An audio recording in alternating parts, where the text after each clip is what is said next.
Hello friends, कैसे हैं आप लोग। मॉडर्न हिस्ट्री की तीसरी क्लास में आज आगे बढ़ेंगे। कल की क्लासों में हम लोगों ने Dutch east India company, Danish east India company, फ्रांसीसी ईस्ट इंडिया कंपनी के बारे में देखा था और ब्रिटिश ईस्ट इंडिया कंपनी के बारे में देखा था। वहाँ के कंपनियों के निर्माण, कैंप और फैक्ट्रियाँ किस प्रकार से किस समय में बनी थी, प्रॉपर रूप से हमने देखा था। यदि आप उन दो क्लासों को नहीं देखें तो पहले उनको देख लीजिए, फिर इसको देखिएगा, ठीक है। तो आज हमारा अगला टॉपिक है क्षेत्रीय राज्यों का उदय। क्षेत्रीय राज्यों का उदय का मतलब है कि जब औरंगजेब की मृत्यु हो गई थी तो उसके बाद जो है वहाँ के छोटे छोटे जो उनके साथ में थे, जो उनके सिपह सालार थे और सब थे, जो उनके नेतृत्व में सरकारें चलाते थे, वहाँ के जैसे दीवान हो गए, तो वो लोग सीधे धीरे धीरे अलग हो रहे थे। तो वहीं से क्षेत्रीय राज्यों का उदय हुआ। चलो हम स्टार्ट करते हैं। तो औरंगजेब के शासनकाल के दौरान जाट, सिख और मराठा जैसे क्षेत्रीय गुट मुगलों के खिलाफ उठ खड़े हुए, क्योंकि मुगल कमज़ोर हो रहे थे। उनमें आपस में जो है फुटमस चल रहा था। इसी कारण जाट, सिख और मराठा जो है क्षेत्रीय गुट के रूप में उभर उठे। मुगलों का नियंत्रण कमज़ोर हो गया। औरंगजेब के बाद बहादुर शाह प्रथम द्वारा राजपूत शक्ति पर अंकुश लगाने के प्रयासों को बढ़ावा मिला, जिससे फैली अशांति भविष्य के गठबंधनों को कठिन बना रही थी।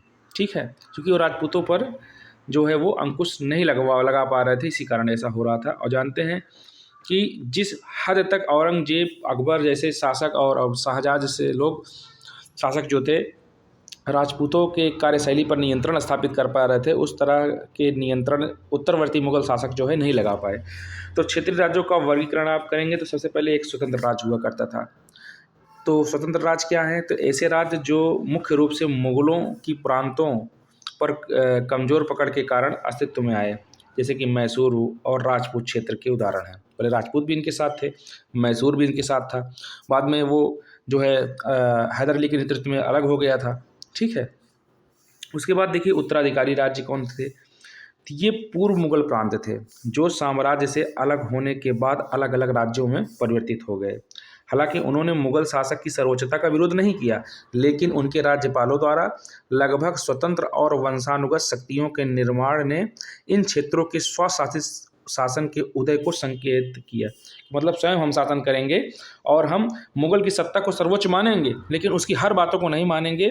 जैसे कि आप अवध के देख लीजिए, बंगाल में देख लीजिए और हैदराबाद में देख लीजिए। निजामुल मुल्क, मुर्शिद कुली खां और अवध का शुजाउद्दौला, इन सब लोगों ने जो है धीरे धीरे अलगाव करना स्टार्ट कर दिया था। हालांकि वो मुगलों के साथ थे।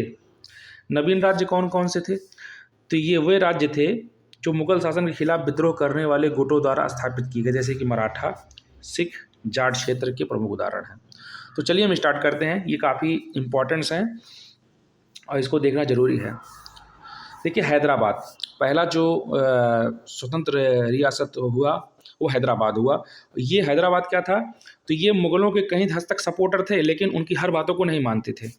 इसकी स्थापना चिन किलीच खान ने की थी, जो निजामुल मुल्क के नाम से भी मशहूर थे। उन्होंने मुगल साम्राज्य के तहत वजीर के रूप में कार्य किया था। मुगल साम्राज्य में वजीर थे और हैदराबाद देख रेख करते थे। जब औरंगजेब की मृत्यु हुई और उत्तरवर्ती मुगल शासकों की अनियमितता और उनके योग्य उत्तराधिकारी को लेकर के जब डिस्टर्बेंस हुआ, तो ये स्वयं को उनसे अलग बताना स्टार्ट कर दिए थे, लेकिन बाद में उनका मोहभंग हो गया। सकरखेड़ा की लड़ाई 1724 में किलीच खान ने दक्कन में मुगल वायसराय को हराया और नियंत्रण ग्रहण कर लिया। यार रोज़ ऐसे हो रहा है, पता नहीं क्यों। एक सेकंड, ये रोज़ यही घटना हो रही है 3 दिन से। एक सेकंड, ये 3 दिन से रोज़ यही घटना हो रही है कि हट जा रहा है, लॉक हो जा रहा है। ठीक है। तो यहाँ पर देखिए कि सकरखेड़ा का लड़ाई 1724 में किलीच खान के दक्कन मुगल वायसराय को हराया और नियंत्रण ग्रहण कर लिया, और वह वायसराय बन गया और खुद को आसफ जाह की उपाधि दे दी। तो पहला मुगलों का विरोध यही दिखाई दिया था। एक सेकंड, ये ऐसी गतिविधि 2-3 दिनों से हो रही है कि जब मेन आता है तो यहाँ से हट जाता है। चलिए कोई बात नहीं है, रुकावटें आएंगी, हम लोग उसको पीछे ढकेलेंगे। अवध सादत खान द्वारा स्थापित, जिसे बुरहान उल मुल्क के नाम से जाना जाता था। शाह आदत खान ने नादिर शाह के दबाव के कारण आत्महत्या कर ली। ये इतना बड़ा बेवकूफ़ आदमी था कि जब नादिर शाह के नेतृत्व में आक्रमण हुआ था 1739 के आसपास था, 39 और 40 में, इसने जो है यह लूट खाट के चला जा रहा था। नादिर शाह जो है लूट करके जा रहा था, तो इसने हैदराबाद के जो आसफ जाह था, जिसे निजामुल मुल्क कहा जाता है या चिनकलीज खां कहा जाता है, उसके विरोध में अपना घनिष्ठ बनने के लिए ये स्वयं दिल्ली में लेकर गया कि मैं आपसे आपको और ज़्यादा पैसा दिलाऊंगा, आप चलिए, मेरे कहने पर चलिए। और अंत में जब ये उतना पैसा मुगल बादशाह मोहम्मद साहब रंगीला से नहीं दिला पाया, तो नादिर शाह ने इसके ऊपर दबाव बनवाया, तो ये जो है आत्महत्या कर लिया। इसके बारे में हम कभी देखेंगे, अभी तो फिलहाल ब्रीफिंग चल रही है, ब्रीफ में हम जो है बाद में देखेंगे। तो रेंडमली चला है, तो रेंडमली आप पढ़िए। ये बहुत बड़ा जो है कायर था सादत खान। उसके बाद बंगाल देखिए, बंगाल में मुर्शीद कुली खान द्वारा स्थापित, जो बाद में उनके बेटे शुजाउद्दीन को हस्तांतरित हुआ, और इसके बाद में अलीवर्दी खान ने सत्ता संभाली और वार्षिक कर देकर राज्य को मुगल साम्राज्य से स्वतंत्र कर लिया। तो ये इसने प्रॉपर रूप से अपनी एक नियमों का पालन करते हुए बंगाल का मुर्शीद अलीवर्दी खान और मुर्शीद कुली खान के नेतृत्व में आज़ाद हुआ था। बाकी सादत खान और ये हैदराबाद का निज़ाम जो था, चिनकलीज का निजामुल मुल्क, ये युद्ध करके अलग हुआ था, आसफ जाह इसको कहा जाता था। चलिए मैसूर को देखते हैं। मैसूर की शुरुआत में यह वाडियार राज्यों के शासन था। हैदर अली ने सत्ता संभाली और अंग्रेज़ों के साथ युद्ध लगातार में शामिल रहा, और ये भी अलग हो गया था। इसके बाद केरल में देखिए, मार्तंड वर्मा के अधीन केरल एक संप्रभु राज्य बन गया, जिसकी राजधानी त्रवणकोती या ट्रंकेबार इसको कहा जाता था। उसके बाद उन्होंने अपने राज्य के आगे बढ़ाने के लिए कई कदम उठाए और अपनी सेना को पश्चिमी सिद्धांतों के अनुसार संगठित करने का प्रयास किया। मतलब इनकी ट्रेनिंग जो दी वो पश्चिमी सिद्धांतों के अनुसार ही दे रहे थे। देखिए जाट, 1669 में गोकुला ने मथुरा में मुगलों के खिलाफ बड़े विद्रोह का नेतृत्व कर दिया। तो गोकुला थे मथुरा में और मुगलों के खिलाफ जो है उन्होंने नेतृत्व कर दिया। हालांकि यह सफल नहीं हुआ। बाद में चूड़ामन और बदन सिंह ने सफलतापूर्वक भरतपुर राज्य की स्थापना की, तो जाट का नेतृत्व हुआ था। सबसे उल्लेखनीय जाट नेता सूरजमल थे, जिन्होंने आगरा, मथुरा, मेरठ और अलीगढ़ को शामिल करने के लिए क्षेत्रों का विस्तार किया। सूरजमल के बाद जाट राज्य छोटी छोटी रियासतों में विभाजित हो गया। मतलब हाईएस्ट एक्सपेंशन जो था जाटों का वो सूरजमल के नेतृत्व में हुआ था। ठीक है, तो ये उस समय के तत्कालीन परिस्थितियों में 1669 के आसपास में गोकुला ने पहला विद्रोह किया। उसके बाद सूरजमल के नेतृत्व में जाट एकत्रित हुए, फिर वहाँ पर जो है डाइवर्सिफाई होना स्टार्ट हो गया। यहाँ पर सिख को देखेंगे। औरंगजेब के शासनकाल में 9वें सिख गुरु तेग बहादुर ने को वर्ष 1675 में औरंगजेब द्वारा हिरासत में लिया गया और मौत की सज़ा सुनाई गई, क्योंकि उन्होंने इस्लाम स्वीकार करने से इनकार कर दिया था। गुरु तेग बहादुर के उत्तराधिकारी गुरु गोबिंद सिंह ने औरंगजेब का खुलकर विरोध किया। अपने अधिकारों और धर्म की रक्षा के लिए उन्होंने सिखों को एक हिंसक समूह में बदल दिया। बाद में 1708 में बंदा बहादुर सिखों के नेता बने, लेकिन वह युद्ध में मारे गए। ठीक है, बाद में रणजीत सिंह ने पंजाब के क्षेत्र में 12 मिसलों या 12 संघों, मिसल का वहाँ पर संघ बोला जाता है, तो 12 मिसलों को मिलाकर एक मजबूत सिख साम्राज्य स्थापित किया। वह शुकर चकिया मिसल के महान नेता महान सिंह के पुत्र थे। तो रणजीत सिंह के पिता का नाम क्या था? महान सिंह था। सतलुज से झेलम तक फैले क्षेत्र को रणजीत सिंह अपने नियंत्रण में ले लिया और बाद में उन्होंने 1802 में अमृतसर और 1799 में लाहौर पर कब्जा कर लिया था। रणजीत सिंह अंग्रेजों के साथ अमृतसर की संधि पर हस्ताक्षर करके सिस सतलज क्षेत्रों पर ब्रिटिश अधिकार को की मान्यता दी थी। ठीक है, तो उन्होंने कहा था कि सिंधु और सतलज के उस तरफ जो है हम रहेंगे और इस तरफ जो है हम प्रवेश नहीं करेंगे।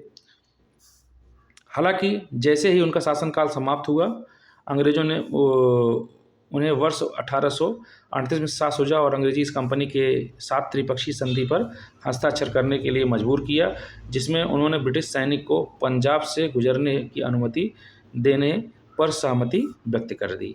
तो भाई समय के साथ वो बूढ़े हो गए थे, उनकी परिस्थितियाँ डाउन हो गई थी, और इसी कारण जो है अंग्रेज और शाह शुजा जो है वो उन्हीं के नेतृत्व में जो है मुग़ल बादशाह के नेतृत्व में जो है वो समझौते पर हस्ताक्षर कर दिए।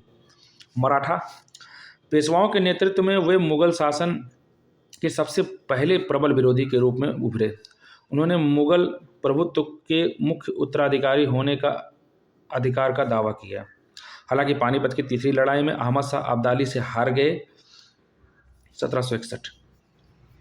एक 1739 है, यहाँ पर नादिर शाह आया था, मोहम्मद शाह रंगीला थे, और यहाँ पर जो है 1761 में नादिर शाह आया, वो पानीपत के से अहमद शाह अब्दाली आया था। ठीक है, तो अहमद शाह अब्दाली से हार गए और उनके शासनकाल के तहत कभी भी समान भौगोलिक विस्तार प्राप्त नहीं कर सके।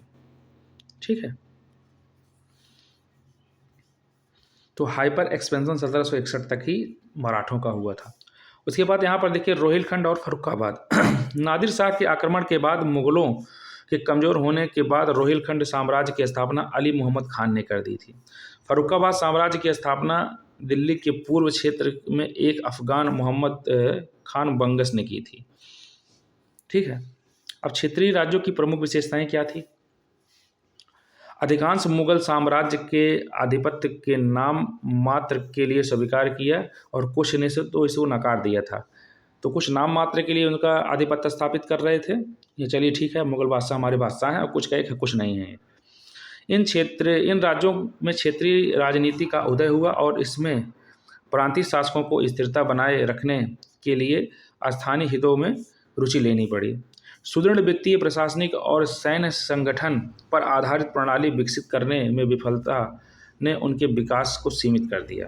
भाई जब आप प्रशासनिक संगठन, सैन्य संगठन और अगल बगल के राज्यों से मित्रता नहीं करेंगे तो आप विकसित नहीं हो पाएंगे, जो कि आपस में विरोध करेंगे आप, और इसका फायदा अंग्रेजों ने हमेशा उठाया।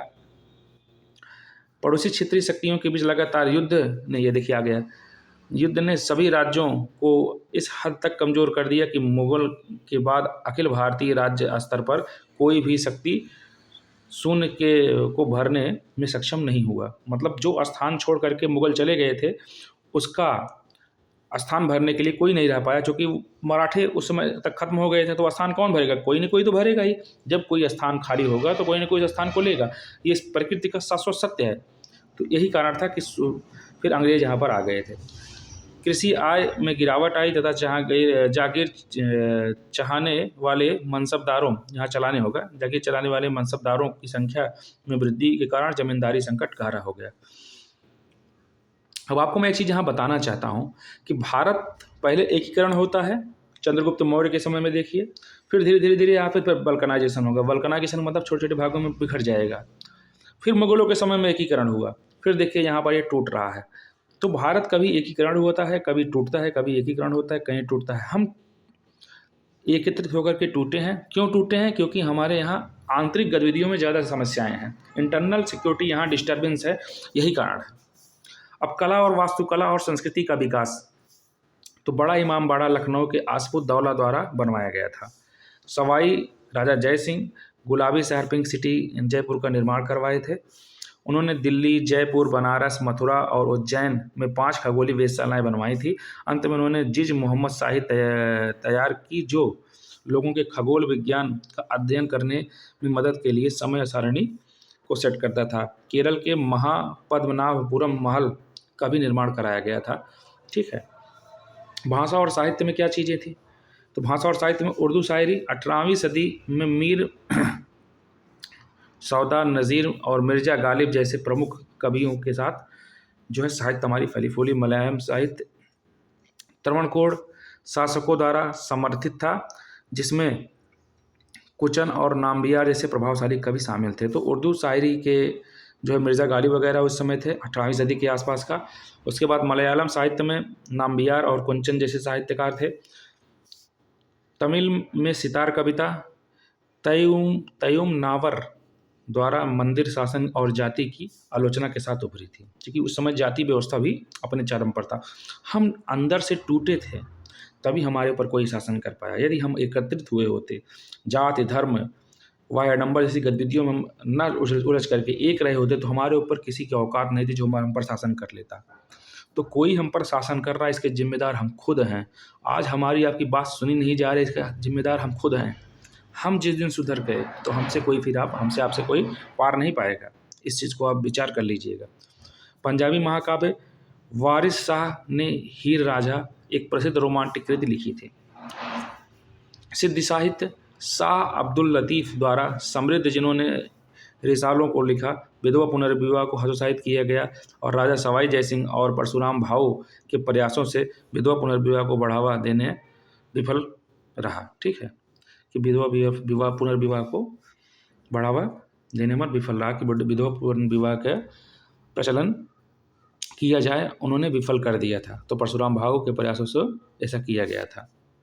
हालांकि ये निगेटिव बातें हैं। ठीक है, विधवा पुनर्विवाह होना चाहिए था, इसको बढ़ावा देना चाहिए था, लेकिन वो विफल कर दिए थे लोग। शिक्षा, पारंपरिक शिक्षा साहित्य, कानून, धर्म और तर्क पर केंद्रित, विज्ञान तथा तकनीकी में कमी थी। प्राथमिक विद्यालय, मकतब, मदरसा और मकतब दो चीज़ें होती हैं। ठीक है, तो प्राथमिक विद्यालय के मकतब जो मुस्लिम और पाठशालाएं हिंदू मुख्य रूप से गणित पढ़ाने और लिखाने के लिए होता है। मकतब का मतलब होता है जिसका हम सिर्फ मौखिक रूप से पढ़ाई लिखाई जहाँ पर कोई मकतब कहा जाता है। मदरसा में लिखित गतिविधियाँ भी होती हैं। ठीक है, उच्चतर शिक्षा में क्या था? तो उच्चतर शिक्षा में बिहार और बंगाल में चतुष्पतियों तथा टोल जैसे केंद्र संस्कृत एवं फारसी विशेषज्ञता रखते थे। मदरसों में अरबी और कुरानिक अध्ययन पढ़ाया जाता था। व्यापार और उद्योग, आत्मनिर्भरता, भारत एक निर्यातक था जो सोने और चांदी के साथ व्यापार को संतुलित करता था। आयात में मोती, रेशम, ऊन, चाय, मसाले और दवाइयाँ और सोना आदि चीज़ों को ये मंगाता था और बेचता क्या था? तो सूती वस्त्र, रेशम, अफीम, मसाले और कीमती पत्थर ये बेचता था। वस्त्र केंद्र क्या था? तो ढाका, सूरत, पटना, कश्मीर ऊनी उत्पादन में ज़्यादा ये व्यापार करता था। उसके बाद देखिए नौ सेना और जहाज निर्माण, महाराष्ट्र, आंध्र प्रदेश और बंगाल तथा केरल कालीकट क्विलोन में प्रमुख थे। शिवाजी की नौसेना ने पुर्तगालियों का सामना किया और व्यापार संचालन के लिए सामान्यतः भारत और यूरोपीय जहाज बनाए जाते थे। ठीक है, भारत में ब्रिटिश शक्ति का विस्तार और सुदृढ़ीकरण। ठीक है, अब ब्रिटिश शक्ति किस प्रकार से यहाँ पर जो है फली फूली, उसके बारे में चीज़ें हैं। तो चलिए स्टार्ट करते हैं। ये सेकंड टॉपिक है। भारत में ब्रिटिश सफलता के कारण अंग्रेजों के पास बेहतर हथियार, सामान्य सैन्य कमांडर के साथ एक कुशल रणनीतिकार जो कि उन्हें हमेशा भारतीय शासकों की तुलना में बेहतर स्थिति देते थे। दूसरा, बेहतर वेतन भुगतान की एक नियमित प्रणाली ने सैनिकों को प्रेरित किया और वफादार बने रहने की मदद की। भारतीय शासकों की तुलना में अंग्रेजों के पास एक पेशेवर सेना थी और वे कभी कभी भाड़े के सैनिक भी रखते थे। योग्यता के महत्व दिया जाता था क्योंकि कंपनी के अधिकारियों और सैनिकों को उनकी विश्वसनीयता एवं कौशल के आधार पर प्रभार दिया जाता था, न कि जाति और कबीले की वफादारी के आधार पर। ये सब चीज़ें काफ़ी इंपॉर्टेंट थी जो ये सुपरसीड करती थी भारतीय राजाओं के ऊपर। भारतीय पक्ष में हैदर अली, टीपू सुल्तान और किलीज खान जैसे प्रभावपूर्ण नेतृत्व करता थे, लेकिन उनका समर्थन करने के लिए दूसरी पंक्ति में कोई नहीं था। ये भी सही है। हमेशा कंपनी द्वारा आर्थिक लाभ पर ध्यान केंद्रित किया जिससे युद्धों का वित्त पोषण कर सकें और साथ में ही शेयरधारकों को भी खुश रख सकें, जबकि मराठों जैसे प्रतिस्पर्धियों को कराधान के माध्यम से राजस्व अर्जित करने के लिए अपने सैन्य अभियान बंद करने पड़े। कमजोर और विभाजित भारतीयों में एकीकृत राजनीतिक राष्ट्रवाद की भावना का अभाव था। उन्होंने आर्थिक रूप से समृद्ध ब्रिटिश लोगों का सामना किया जो भौतिक उन्नति में विश्वास करते थे और अपने राष्ट्रीय गौरव पर गर्व करते थे। बंगाल में ब्रिटिश पर विजय,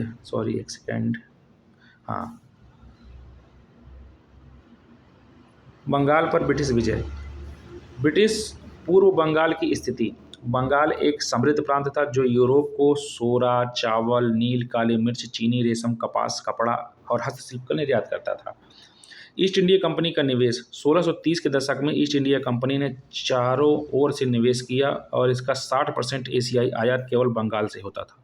मतलब एशिया में 60% जो आयात होता था वो केवल बंगाल से होता था ब्रिटिश के तुलना में। मतलब जो ब्रिटिश कहते थे कि हम एशिया में आयात कर रहे हैं, निर्यात कर रहे हैं, एशिया से निर्यात कर रहे हैं, आयात कर रहे हैं, क्योंकि उनका आयात होगा ना, तो वो 60% अकेले जो है बंगाल से करते थे। बंगाल के शासकों का कालक्रम मुर्शीद कुली खान ने वर्ष 1700 से 1727 तक बंगाल के दीवान के रूप में शासन किया। उसके बाद उनके दामाद शुजाउद्दीन ने वर्ष 1739 तक शासन किया और इसके बाद सरफराज खान ने 1 वर्ष तक शासन किया। अलीवर्दी खान ने सरफराज खान को मार डाला और वर्ष 1756 तक शासन किया और उसने मुग़ल सम्राट को भेंट देना भी बंद कर दिया था। अलीवर्दी खान का उत्तराधिकारी उसका शासक पोता सिराजुद्दौला था। ठीक है। प्लासी का युद्ध ये काफ़ी इंपॉर्टेंट है, 1757 में हुआ था। युद्ध प्रारंभ सिराजुद्दौला के दरबार में आंतरिक प्रतिद्वंदिता प्रचलित थी। मीर जाफ़र, जगत सेठ एक पद हुआ करता था। ठीक है। और अन्य लोग अपनी शक्तियों को बढ़ाने के लिए कोशिश कर रहे थे। अंग्रेज द्वारा व्यापार विशेषाधिकारों को बड़े पैमाने पर दुरुपयोग ने नवाब के वित्त पर प्रतिकूल प्रभाव डाला। अंग्रेज इस बात से चिंतित थे कि सिराज बंगाल में उनके हितों के विरुद्ध फ्रांसीसियों के साथ मिलीभगत कर रहा है। ब्लैक होर्ड त्रासदी ब्रिटिश और सिराजुद्दौला के बीच और घर्षण को बढ़ा दिया। सिराज की प्रतिक्रिया ब्रिटिश सैन्य जमावड़े से चिंतित सिराज ने जून 1756 में कलकत्ता के अलीनगर पर कब्जा कर लिया।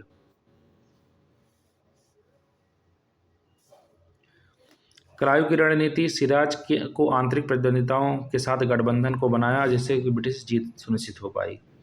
युद्ध और उसके परिणाम। रॉबर्ट क्लाइव ने मीर जाफ़र, जगत सेठ और अन्य लोगों के साथ एक गुप्त गठबंधन किया और नवाब के गद्दार थे।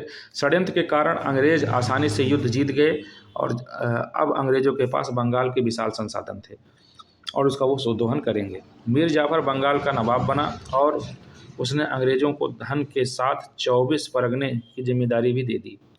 अंग्रेज़ों ने नवाब के दरबार में एक रेजिडेंट को तैनात किया और कलकत्ता पर उनकी संप्रभुता को मान्यता दी गई। ठीक है। आगे देखिए मीर जाफ़र का बंगाल पर शासन। अंग्रेज़ों से परेशान होकर मीर जाफ़र ने डचों के साथ षड्यंत्र रचने का प्रयास किया और 1759 में वेदरा की लड़ाई हुई और अंग्रेज जीत गए और डच भी हार गए और दे दा के अपना सब फूल चले गए। कलकत्ता के नए गवर्नर वेंसिटार्ट ने मीर जाफ़र को मीर कासिम मीर जाफ़र के दामाद का समर्थन किया और वर्ष 1760 में एक संधि पर हस्ताक्षर किया और संधि निम्नलिखित विशेषताएं थी। मतलब मीर जाफ़र को हटा दिया कि वो षड्यंत्र किया था। उसके बाद मीर कासिम ने बर्दवान, मैदानपुर और चटगांव के जिले कंपनी को सौंप दिए और कंपनी को सिलहट के चूना व्यापार का आधा हिस्सा मिलेगा। मीर कासिम को कंपनी को बकाया राशि का भुगतान करने के साथ साथ दक्षिण भारत में उसके युद्ध प्रयासों के वित्त पोषण में मदद करने को कहा गया। इस बात पर सहमत हुए कि मीर कासिम के शत्रु कंपनी के शत्रु थे और उसके दोस्त कंपनी के दोस्त थे। मीर कासिम एक सक्षम शासक था जिसने बंगाल को मजबूत करने के लिए राजधानी को मुर्शिदाबाद से मुंगेर स्थानांतरित किया और नौकरशाही का पुनर्गठन और सेना को फिर से तैयार करने जैसा कदम उठाया, जो कि कहीं ना कहीं मीर कासिम को भी ये लग गया था कि ये अंग्रेज किसी के नहीं है, इसी कारण उसने ऐसा करना स्टार्ट कर दिया था। बक्सर का युद्ध की भूमिका। मीर कासिम ने स्वतंत्रता का दावा किया और कंपनी की उम्मीदों पर पानी फिर गया। कंपनी ने अपने दस्तक या व्यापार परमिट का दुरुपयोग करना स्टार्ट किया था। इसी कारण मीर कासिम और कंपनी में विरोधाभास की स्थिति आई थी, जिसने नवाब की वित्तीय नुकसान हुआ और यह इस तरह जो है इनका तनाव पैदा हुआ था। मीर कासिम ने कर्तव्यों को पूरी तरह समाप्त करने के निर्णय लिया और लेकिन अंग्रेज़ों ने इसका विरोध किया और इससे दोनों के बीच युद्ध शुरू हो गया। और जवाब में मीर कासिम ने अवध के नवाब शुजाउद्दौला एवं शाह आलम द्वितीय मतलब जो वहाँ उस समय के मुग़ल बादशाह थे के साथ मिलकर एक संघ बनाया और युद्ध करना स्टार्ट कर दिया था। ठीक है। युद्ध और इसके परिणाम। मेजर हेक्टर मुनरो ने अंग्रेजी सेना के नेतृत्व किया और मीर कासिम तथा सहयोगियों के निर्णायक जीत हासिल कर ली, मतलब उन पर जीत हासिल कर ली थी। और मुग़ल सम्राट भी अंग्रेज़ों से हार गए, जिससे अंग्रेज़ों का उस क्षेत्र पर प्रभुत्व और हो गया। इलाहाबाद की संधि 1765 रॉबर्ट क्लाइव द्वारा अवध के नवाब और शाह आलम द्वितीय के साथ संपन्न हुई थी। ठीक है, यह है इलाहाबाद की संधि। तो इलाहाबाद की 2 संधियाँ हुई थी। पहली संधि अवध के नवाब शुजाउद्दौला के साथ हुई थी। वे इस बात पर राजी हो गए कि इलाहाबाद और करा के क्षेत्र को सम्राट शाह आलम द्वितीय को सौंप देंगे। दूसरा ये हुआ कि युद्ध क्षतिपूर्ति के रूप में कंपनी को 50 लाख रुपए का भुगतान करेंगे। जो युद्ध कर रहे हैं उस क्षतिपूर्ति में 50 लाख रुपया कंपनी को कौन देगा? नवाब शुजाउद्दौला देगा। और करा इलाहाबाद जो है अवध के नवाब को दिया जाएगा। बनारस की जमींदारी बलवंत सिंह को और उसकी संपत्ति को पूरा अधिकार दे दिया जाएगा। मतलब बनारस की जो जमींदारी है बलवंत सिंह जमींदार को और उसकी संपत्ति पर पूरा उसको अधिकार दे दिया जाएगा। ठीक है। उसके बाद यहाँ पर देखिए शाह आलम द्वितीय का से जो उन्होंने किया सेकंड इलाहाबाद की संधि, वे कंपनी के संरक्षण में इलाहाबाद में निवास करने पर सहमत हुए। 26 लाख रुपए की वार्षिक भुगतान के बदले ईस्ट इंडिया कंपनी को बंगाल, बिहार, उड़ीसा की दीवानी का फरमान जारी कर दिया। ठीक है। और अब देखिए मैं दीवानी और ज़मींदारी दोनों के बारे में बताऊंगा, निजामत के बारे में बताऊंगा। उक्त प्रांतों में निजामत कार्यों जैसे कि सैन्य, सुरक्षा, पुलिस, न्याय प्रशासन के बदले में कंपनी को 53 लाख रुपए का प्रावधान था। मतलब दीवानी का मतलब होता है टैक्स वसूली करना, राजस्व विभाग। जबकि निजामत जो है, जो जिम्मेदारी है, जो आप सुरक्षा देख रहे हैं, सैन्य देख रहे हैं, उसको नवाब को ही, शाह आलम द्वितीय को ही दे दिया गया था। और इसके बदले में कह रहे थे कि हम 53 लाख रुपए कंपनी जो है सब जब दीवानी से जो वसूला जाएगा उसमें से 53 लाख रुपए हम इस पर खर्च करेंगे। तो ये था सेकंड इलाहाबाद संधि। तो आई होप यहाँ तक ये क्लियर होगा। कल हम फिर अपनी क्लासों को आगे बढ़ाएंगे और कल से हमारा टॉपिक होगा बंगाल में द्वैध शासन। ठीक है, तो आज के लिए इतना ही। जय हिंद, जय भारत।